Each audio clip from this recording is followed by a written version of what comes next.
देश की स्थिति कितनी खराब क्यों ना हो जाए, देखिए नेताओं के घर की स्थिति में कभी कोई फर्क नहीं पड़ेगा।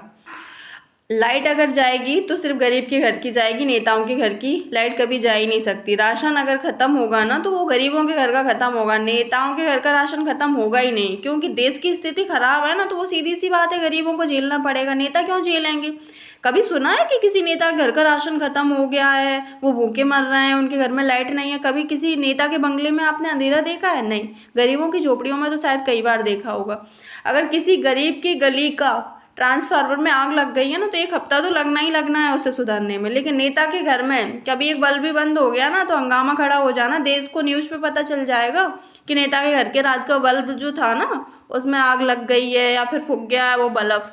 इस तरीके से आपको पता ही चल जाएगा। जो भी स्थिति इस देश की खराब है, किसी प्रदेश की खराब है, वो कैसे झेल लेंगे? एक गरीब को। अगर कोई, और हमेशा एक चीज़ और है कि बस जिसकी सरकार चली गई वो, जिसकी प्रेजेंट टाइम सरकार होगी उसे गालियां देता रहेगा। आज मेरी सरकार होती तो वो भूखे नहीं मर रहे होते, वहाँ आग लग गई थी, मैं समय पे पहुँच जाता, मैं ये कर देता, मैं वो कर देता। वो बीजेपी वाले कुछ नहीं कर पा रहे हैं, अगर वो उनकी सरकार नहीं है तो वो उनको गाली देंगे।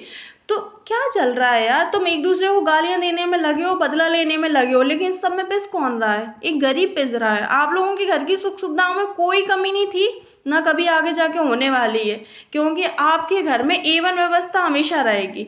आपके जिनकी वजह से आज आप जिस पद पे बैठे हो ना, उन्हें आपसे मिलने के लिए किसी के रेफरेंस की ज़रूरत पड़ेगी, आप डायरेक्ट मिलोगे नहीं उनसे, जिनके वोट से आप आज यहाँ बैठे हो।